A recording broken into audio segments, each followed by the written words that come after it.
Le journal. Mesdames, Messieurs les titres, l'Église catholique du Gabon dit niet à la dépénalisation de l'homosexualité qu'elle voit comme une maladie morale dont il faut trouver un remède. Cette position vient d'être donnée au cours d'un point presse à Libreville. Vers une certification et industrialisation de la fagaricine et l'immunorex, deux produits de la médecine traditionnelle gabonaise, la volonté vient d'être exprimée par le gouvernement qui entend accompagner la communauté scientifique nationale pour lutter contre la Covid-19 et le sida. Bientôt une route praticable à Bambochine dans le 6e arrondissement de Libreville. Des travaux de rechargement en latérite et pose de dallo sont en exécution par une PME gabonaise sous financement de l'État gabonais.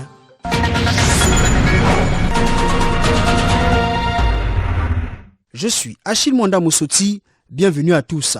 Les députés gabonais ont voté mardi dernier la dépénalisation de l'homosexualité, annulant ainsi un amendement du code pénal voté un an plus tôt qui interdisait les relations sexuelles entre personnes de même sexe.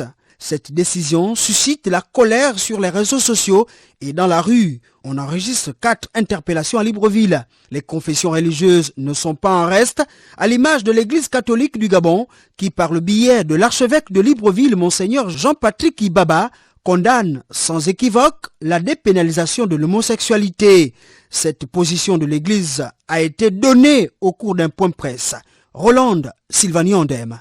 C'est au nom de l'archevêque de Libreville que l'abbé Serge Patrick Mabikassa a livré le message de l'Église catholique suite au vote sur la dépénalisation de l'homosexualité, un acte que l'Église catholique condamne. Au nom de la considération que nous avons pour la famille définie comme cellule de base naturelle de la société et du mariage, union entre deux personnes de sexe différent, son support légitime. Nous disons non à la dépénalisation de l'homosexualité. La Bible déclare que la personne humaine est créée, homme et femme, il est créa. Genèse chapitre 1, verset 27. Cette différence fonde leur relation et leur complémentarité et s'accomplit dans le mariage, alors que l'homosexualité falsifie l'anthropologie et banalise la sexualité. Le mariage et la famille fondent la société et c'est aussi de notre foi chrétienne que nous disons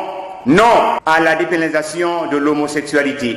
Toujours dans ses propos lus par le coordonnateur des médias catholiques, l'archevêque de Libreville invite les autorités à prendre leurs responsabilités face à ce comportement déviant. Pour que nos institutions se réconcilient avec le peuple gabonais et les valeurs qui font le creuset de notre patrimoine national. À toutes les confessions religieuses, nous sollicitons fraternellement que soient organisés des temps de prière pour implorer le secours du Seigneur de l'univers en ces temps difficiles. On retiendra que pour l'Église catholique, certaines organisations internationales tentent à conditionner leur aide par l'acceptation des modes de comportement étrangers à nos mœurs. Allons au Sénat, où sera auditionné ce vendredi 26 juin Denise Mekamneu, épouse Tati, le ministre des Relations avec les institutions constitutionnelles et les autorités administratives indépendantes, sur le projet de loi d'habilitation par la Commission des lois et des affaires administratives chargée des droits de l'homme. Vers l'effectivité du projet de loi sur la décentralisation, c'est du moins ce qui ressort de l'audition récente de Mathias Otunga Osibadjo, ministre de la décentralisation, de la cohésion et du développement des territoires au Sénat. Ce projet de loi, qui fixe les modalités de transfert des compétences de l'État aux collectivités locales, devrait favoriser un meilleur développement des villes, surtout les localités de l'intérieur du pays. Ramoussavou de Santa Fe. Adopté lors du dernier Conseil des ministres, le projet de loi relatif à la décentralisation prévoit confier aux communes la gestion des ordures ménagères. Si le Parlement qui examine actuellement ce texte l'entérine, ce sera un juste retour à la légalité, estime Michel Ondondong, administrateur civil à la retraite. Quand on regarde la loi sur la décentralisation, la compétence d'enlèvement d'ordures ménagères, on appelle ça couramment ordures ménagères, mais c'est une compétence, c'est ce qu'on appelle la gestion des déchets, relève des collectivités locales. Et si le gouvernement a pris la décision de leur transmettre les moyens, vous voyez que c'est une bonne chose parce qu'on revient à la légalité, au respect de la loi. Mais pour que les municipalités parviennent à gérer ces déchets avec plus de réussite que certaines sociétés concessionnaires, il faut quelques préalables. Il faudrait d'abord que chaque commune ait une connaissance, disons, de sa ville. Quel est le nombre de routes bitumées? Quelles sont les routes qui peuvent être desservies? Bon, tout ça, il faut toute une étude avant d'arriver un peu de la collecte. Parce que c'est une politique sectorielle qui nécessite d'abord des objectifs, les moyens, et puis venir évaluer les résultats, c'est-à-dire si on a atteint les objectifs qu'on s'est fixés. Si ces préalables ne sont pas réunis, les mairies pourront toujours recourir aux concessions, mais en procédant de manière rigoureuse et stricte au contrôle sur le terrain de leur travail. Le saviez-vous? Il existe des gestes simples à connaître pour empêcher la propagation du coronavirus. On les appelle les gestes barrières. Quels sont-ils? Se laver fréquemment les mains avec un désinfectant à base d'alcool ou de l'eau et du savon. En cas de toux et d'éternuement, couvrez la bouche et le nez avec le coude fléchi ou un mouchoir. Jetez immédiatement le mouchoir et lavez-vous les mains. Évitez tout contact étroit avec une personne ayant de la fièvre et de la toux. Saluez sans se serrer la main. Évitez les embrassades. Nettoyez les objets et les surfaces souillées. Si vous présentez des symptômes de la grippe, fièvre, toux, éternuement, difficulté à respirer, ne vous rendez pas dans une structure sanitaire ou chez votre médecin traitant. Appelez le 1410. Au palais présidentiel, le chef de l'État vient de recevoir le ministre de l'Éducation nationale qui est allé lui présenter la stratégie adoptée pour la reprise des cours dans les tout prochains jours. Aline Zila. Rendre compte de l'état d'avancement de la stratégie de la reprise des cours par le ministre de l'Éducation nationale au chef de l'État Ali Bongo Ondimba, c'est ce qui ressort des échanges entre les deux hommes au cours de cette entrevue qui a duré plus d'une heure d'horloge. Patrick Daouda Mugama, ministre de l'Éducation nationale chargé de la formation civique.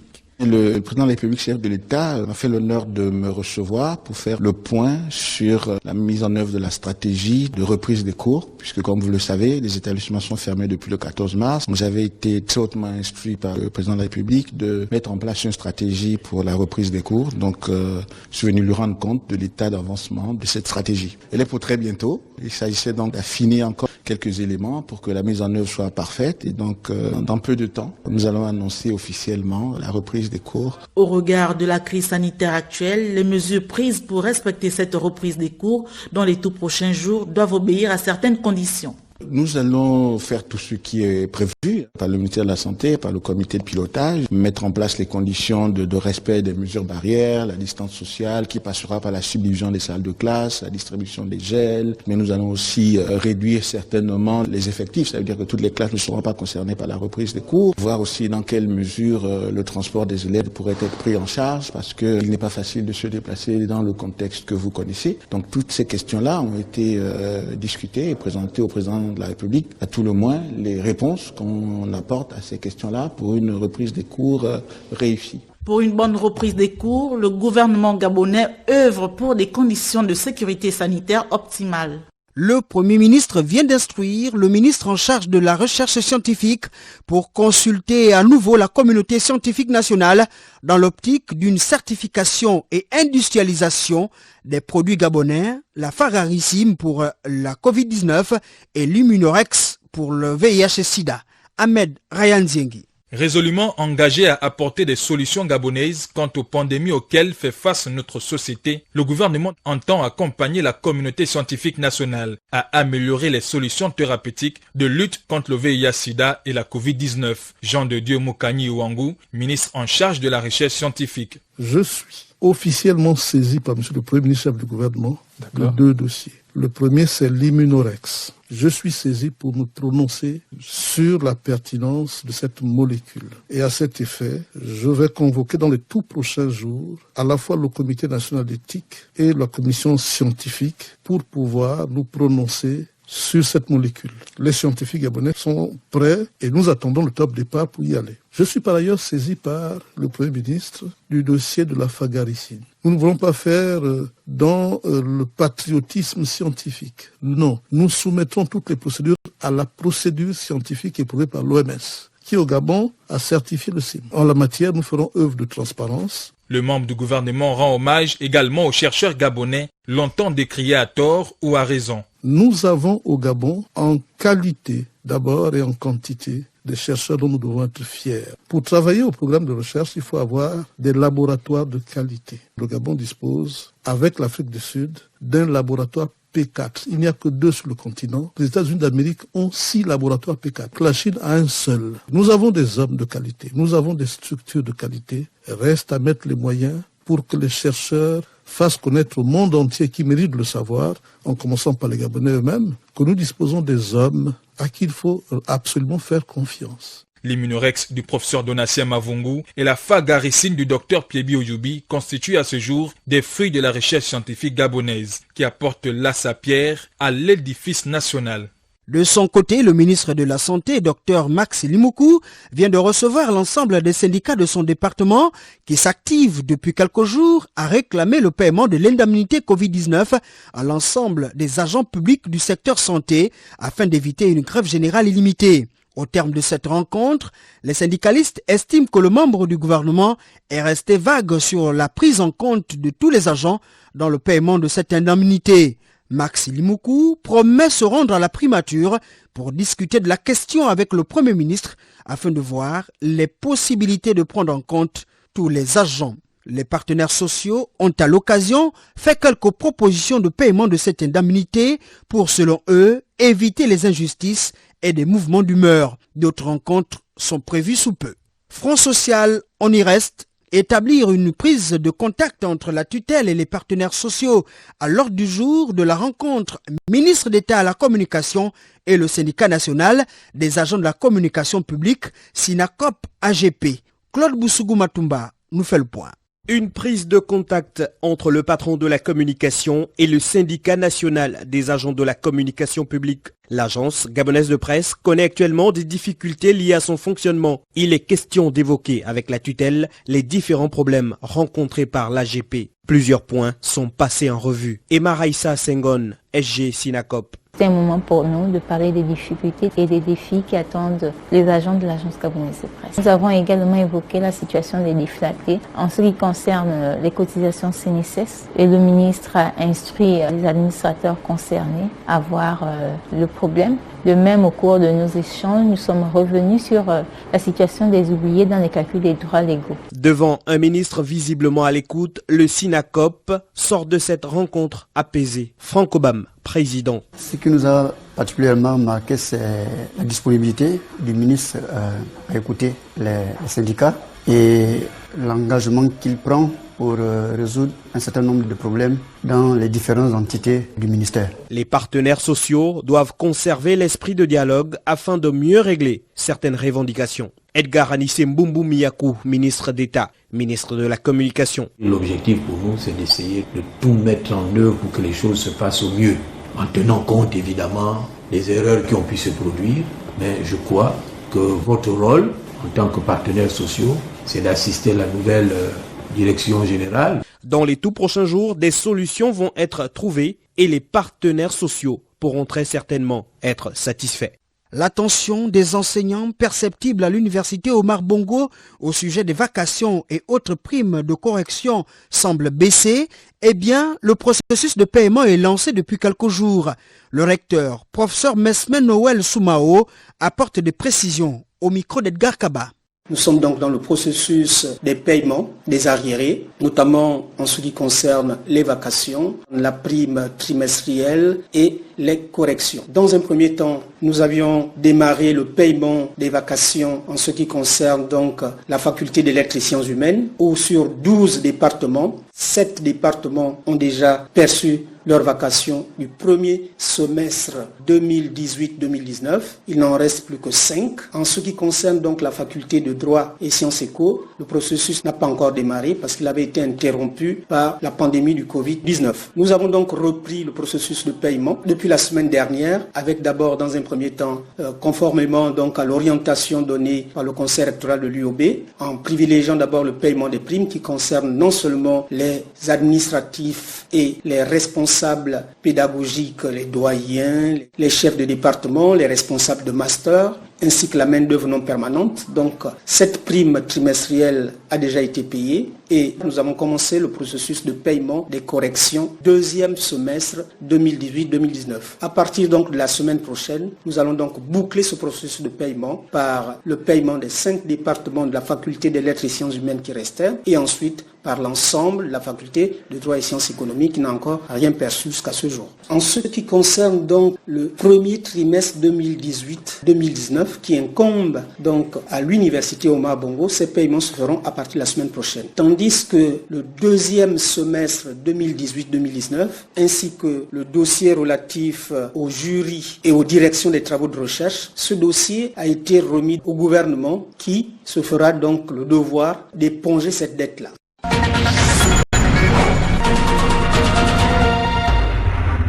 Bientôt, une fin de calvaire pour les populations de Bambochine. La principale voie d'accès à leur quartier est actuellement en travaux. Des travaux exécutés par une PME gabonaise dont les techniciens sont à pied d'œuvre depuis plus d'un mois. Le constat est signé Rem Savou de Santa Fe. Longtemps resté en état de dégradation avancée, le linéaire Carrefour Siban Bambochine, long de 17 km, connaît depuis plusieurs semaines maintenant des travaux de rechargement en latérite, reprofilage et pose des bus en dallo. Cela à la grande satisfaction des habitants de cette partie du 6e arrondissement de Libreville. C'est une bonne initiative qui fait que la route avance, c'est vraiment très bien. Nous qui avons acheté des terrains à Bambochine, ça va nous faciliter le déplacement du matériel et consorts. On espère encore que ce sera encore plus que ça mord l'avantage. Il ne suffit pas de faire en saison sèche, il faudrait qu'en saison de pluie aussi on trouve la possibilité de repasser avec le matériel. On veut que ça puisse aboutir parce que c'est un feuilleton qui dure depuis longtemps et puis on prie tout simplement que ça arrive à bon terme, que nous soyons satisfaits de voir que cette route-là que nous avons longtemps attendue, soit réalisée. Les travaux de la route départementale 1203 large de 8 mètres avec une épaisseur de 20 cm de rechargement vont bon train. Jean-Bernard Moukoutoumba, chef de chantier. Nous sommes sur le rechargement partiel et le traitement de bourbier, notamment sur tout le linéaire de 17 km. La mise en forme de la latérite, le compactage. Afin de s'assurer de la qualité des travaux réalisés et du respect du cahier de charge, les agents contrôleurs du ministère de l'Équipement et des Infrastructures sont sur le terrain. Jean-Pépin Ota, chef contrôleur. Nous sommes dans le cours des... Après, nous allons entamer avec les ouvrages. Il y aura une équipe d'ouvrage qui va venir pour l'assainissement. Le travail est déjà à 30%. On a déjà le cas de charge avec le matériau. Donc, le travail part avec une bonne qualité. Le travail sera bien fait. Et nous sommes là pour simplement voir la qualité et le délai d'exécution des travaux. Des travaux financés à hauteur de 965 millions de francs CFA par l'État gabonais à travers son ministère de l'Équipement et des Infrastructures. Les résidents du quartier Bel Air, dans le premier arrondissement de Libreville, ont trouvé une astuce pour contourner le problème d'alimentation en eau potable. Ils ont recours à de l'eau de montagne, filtrée et propre à la consommation. Ahmad Benievaka nous présente cette technique ancestrale. Les gens ont commencé à creuser les terres là, on les terres. Yahya est un résident du quartier Bel Air Manguier. Depuis plus d'1 an, il s'approvisionne d'une eau issue de l'une des montagnes que regorge cette périphérie. Une eau qu'il trouve d'ailleurs agréable à la consommation. On voit que l'eau là c'est doux seulement, c'est pour ça qu'on commence à boire. Sinon l'eau là c'est l'eau propre, on boit ça, on lave ça avec. Mais il y a l'eau de pompe, mais l'eau là est doux. Yahya utilise des tuyaux qu'il enfonce au pied de ce bloc d'argile de plus de 50 mètres de haut pour administrer le précieux liquide dans des bidons de 50 litres. Une astuce courante dans son pays, le Burkina Faso. Il lui faut en moyenne 1 heure pour remplir chaque récipient. L'eau là ne sort pas avec les terres. Si on voit que le tuyau là est fermé, on lave, après on met encore. Si tu as commencé à boire ça là, tu ne peux pas boire de l'eau de pompe. Elle est bien propre, hein? Pour le voisinage, cette technique n'est autre que la bienvenue dans un quartier qui subit de temps à autre les caprices de Damès G. L'eau de la SCG n'est même pas propre déjà au départ. Hein. C'est juste pour préparer, puis pour laver, et puis faire la vaisselle. Sinon, l'eau de la SCG. Parce que quand vous prenez la bouteille, vous la mettez pendant 3 jours sans la toucher, vous allez constater un dépôt par le bas. Cette eau-là, elle s'infiltre chaque fois. Et vous voyez que même là, elle coule en gouttelette en fait. Parce que c'est une eau qui est déjà bien filtrée. Ce sont nos frères ouest-africains qui ont montré cette technique. Parce que normalement, nous au Gabon, on ne connaît pas ça. On découvre, on peut recueillir de l'eau par ce moyen. Il faut croire que le système de filtrage naturel d'eau reste et restera l'idéal, mais en y associant des spécialistes pour des contrôles minutieux, c'est encore mieux. L'élevage d'escargots ou héliculture est une activité agricole délicate à la rentabilité fluctuante et qui nécessite une formation solide. Intéressons-nous aux multiples consommations d'escargots qui suscitent une forte demande sur le marché, ce qui amène d'ailleurs de nombreux compatriotes à se lancer dans la commercialisation de cet animal aux diverses vertus. Liso Bonangoro. Au premier chant du coq, Dame Nesli est déjà sur le terrain à la recherche des escargots. Cette activité lui permet de subvenir à ses besoins. Je me lève à 6 heures, je ramasse les escargots, je les vends au marché Montbouet. La vente des escargots, c'est une vente rentable parce que nous avons des restaurateurs qui nous passent des commandes et lorsque la commande est passée, on les leur vend et du coup, tu ne peux pas vraiment galérer lorsque tu fais le commerce ou la vente des escargots. Tu peux te retrouver avec 50 000 francs jour. L'escargot est très prisé par plusieurs compatriotes qui n'hésitent pas à la consommer lorsque l'occasion se présente, leur restauratrice. Notre menu est spécialement basé sur les mets traditionnels. Le plat le plus sollicité est celui des escargots que nous présentons sous plusieurs formes, à savoir brisé, sauté, dans le gombo. Tout dépend en fait de la demande du client. Maintenant, depuis le coronavirus, on n'a pas cessé de préparer nos plats parce que les clients appellent, ils ont le numéro, nous avons un service de livraison. À cause de sa bave, l'escargot sert aussi dans le domaine cosmétique. Mélanie, esthéticienne. Dans notre salon de coiffure, nous utilisons la bave d'escargot. Cette dernière permet de traiter les imperfections comme l'acné, les cernes, les rides et elle agit également sur la cicatrisation des lésions comme les brûlures. Elle est aussi utilisée pour traiter des affections plus sévères comme les vergetures. La bave d'escargot est un produit naturel et bio qui hydrate, nourrit et régénère l'épiderme. L'élevage d'escargots n'est pas encore très répandu au Gabon. Plusieurs héliciculteurs pourraient pourtant tirer profit de cette activité. Parlons des obsèques de l'ancien Premier ministre et député du 1er arrondissement de Makokou, Emmanuel Frankiso Zengonde. La dépouille est attendue ce vendredi après-midi à Makokou, sa ville natale. Les populations du chef-lieu de la province de Logo-Evindo se mobilisent pour réserver un accueil à celui qu'elles appelaient affectueusement l'enfant du village. Pour mesurer la température, Nick Jocelyn Fouba a joint Guy Roger Kazama, le maire de Makokou.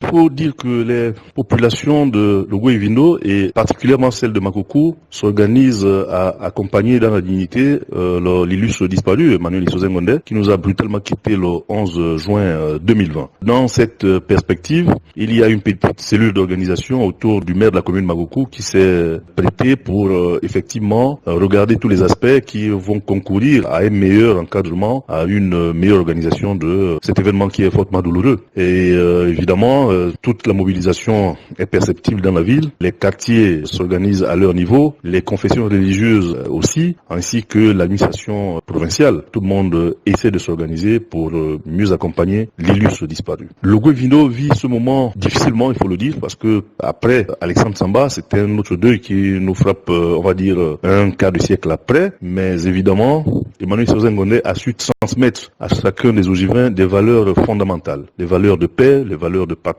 les valeurs de solidarité et d'unité. Donc c'est autour de ces valeurs que nous allons l'accompagner. C'est sous ce signe-là de paix et de solidarité entre frères ogivins que l'engagement a été pris pour l'accompagner afin que de là où il est en ce moment, eh bien, qu'il puisse nous observer chacun dans son comportement. Donc nous pensons que les choses devraient bien se passer conformément à la nature qui habitait cet illustre disparu, cet illustre fils de la province et nous nous organisons pour cela.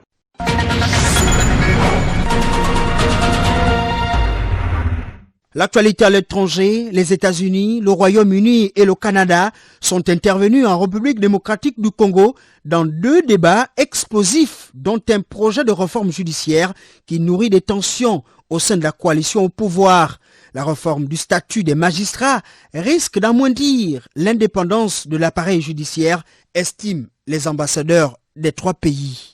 Le procureur général d'Angola vient d'indiquer qu'il n'exclurait pas de délivrer un mandat d'arrêt international contre la femme d'affaires angolaise Isabel dos Santos, suspectée de corruption dans son pays au Portugal. Le Portugal où dans la foulée, la justice a à son tour gelé les comptes et des actifs de cette dernière qui a investi dans la banque et la téléphonie. Nous rappelons que le président Raul Lourenço a limogé depuis 2017 tous les proches de son prédécesseur José Eduardo dos Santos au nom de la lutte contre la corruption. Enfin, les États-Unis accusent la Tanzanie d'entraver les libertés démocratiques à 4 mois des élections après l'arrestation cette semaine des membres de l'opposition et la fermeture d'un journal.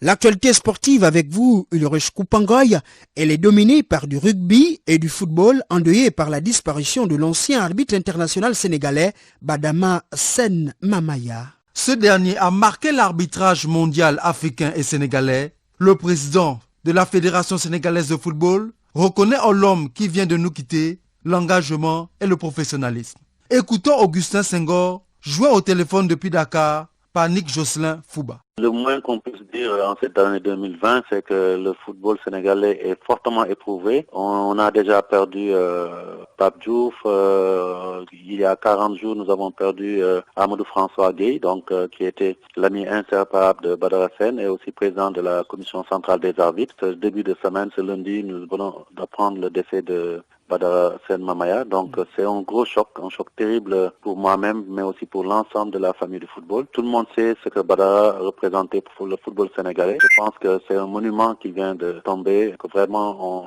s'en remet difficilement, donc on est encore sous le choc et on aura du mal aussi à digérer cette perte cruelle d'un homme qui a pendant des années marqué l'histoire du football sénégalais, mais plus particulièrement marqué l'histoire de l'arbitrage sénégalais, africain et mondial. Aujourd'hui, rien que pour s'arrêter à cela, si l'arbitrage sénégalais a été reconnu et respecté dans le monde entier, c'est grâce à Badara. Il a pu dégager un arbitrage d'élite pendant des années. D'abord lui-même, il avait fait ses preuves en tant qu'arbitre, mais après derrière, de main de maître, de main de fer, il avait dirigé cette corporation pour la porter au plus haut des cimes du football africain et mondial. À côté de cela aussi, il avait des responsabilités au niveau de la Fédération sénégalaise de football, qui en faisait un homme incontournable. Et on sait aussi le rôle qu'il a joué pour le développement de l'arbitrage africain aux côtés du président Ayatou. Et donc c'est une grosse perte pour le football africain et ça vient à un moment où personne n'y pensait. Badara dégageait une très bonne santé, il dégageait aussi une force, une autorité et un caractère à nul autre pareil. Et c'est celui-là qu'on a perdu et aujourd'hui nous pleurons tous un homme exceptionnel, un homme d'une grande dimension, mais aussi un homme qui a beaucoup servi le football et ses acteurs qui leur a tout donné. Pour l'ancien arbitre international et chef de la commission des arbitres de la Fédération gabonaise de football, Olivier Mbera, le décès de Badara Sen Mamaya est une grande perte pour l'arbitrage africain. On l'écoute, il est au micro de David Magena, la Panthère. Ce que je retiens de lui, c'est que c'est fut avec M. Pierre-Alain Mongengi, mes 2 papas spirituels sur le plan de l'arbitrage. Je me souviens et je n'oublierai jamais ça. Lorsque il y avait des problèmes avec la Fédération gabonaise de football, j'avais été suspendu par la Fédération gabonaise de football à l'époque dirigée par M. Placide Nganja. M. Badara a effectué le déplacement. Il est parti du Sénégal pour venir au Gabon, organiser une table ronde avec la Fédération gabonaise de football pour que ma sanction soit levée. Et la sanction fut levée. Et je retiens encore ses propos lorsqu'il disait à M. Placide Nganja que Mbera est un bon arbitre. La CAF comptait sur Mbera. Le laisser sans arbitrer au Gabon, ce sera une perte pour non seulement le Gabon, mais également pour le continent africain. Et la sanction avait été élevée. Je dois tout pratiquement à M. Badara. Quelques brèves dans cette page de sport. Pays hôte de la CAN 2025, la Guinée est très sollicitée par le Sénégal qui milite en faveur d'une co-organisation de la compétition. Mais le ministre des Sports guinéen Sanoussi Bantamasso a refusé cette co-organisation récemment lors d'une rencontre avec le comité d'organisation de la CAN, désigné pays hôte de l'événement en 2014. Lorsque la compétition se disputait à 16, la Guinée doit répondre à un cahier de charges avec 24 équipes, mais le pays d'Afrique de l'Ouest a au total 5 années pour terminer les préparatifs. Et puis, la prochaine réunion du comité exécutif de la CAF se tient le 30 juin prochain. L'instance discutera notamment de la création d'une Ligue des champions africaine féminine afin d'enclencher un élan au football africain sur le continent. La création d'une Ligue des champions féminines sera une nouvelle étape. Durant cette réunion, le sort du CHAN 2020 sera étudié, mais aussi les coupes interclubs et les éliminatoires de la CAN 2021, les tournois qualificatifs U17 et U20 et la phase finale de la CAN 2021 seront aussi sujets de débat, sans oublier la CAN féminine 2020. Une réunion qui se tiendra par vidéoconférence. En rugby, arrêté en raison du Covid-19, les Coupes d'Europe de rugby se terminent par une phase finale avec des finales à Marseille les 16 et 17 octobre prochains. Les quarts de finale des deux tournois auront lieu le week-end des 18, 19 et 20 septembre et les demi-finales les 25, 26 et 27 septembre. La saison européenne se terminera par la finale de la Challenge Cup le vendredi 16 octobre et la finale de la Champions Cup le samedi 17 octobre. Ces décisions restent liées à l'évolution de la situation sanitaire et des restrictions sur les rassemblements publics et les voyages internationaux dus au Covid-19. Les nouvelles de sport du Lerécho Koupango viennent mettre un terme à ce journal, préparé par la rédaction de Radio Gabon. Nick Jocelyn Fouba, Raymond Savou de Santa Fe et Claudette Théoré assurent la coordination. Ulrich Lanka et Herman Osunga à la technique. Je suis Achille Mwanda Moussouti. Restez prudents et respectez les mesures barrières. Vous êtes câblé sur Radio Gabon émettant de Libreville, 88.7, 96.5 FM. Où que vous soyez, nous sommes avec vous.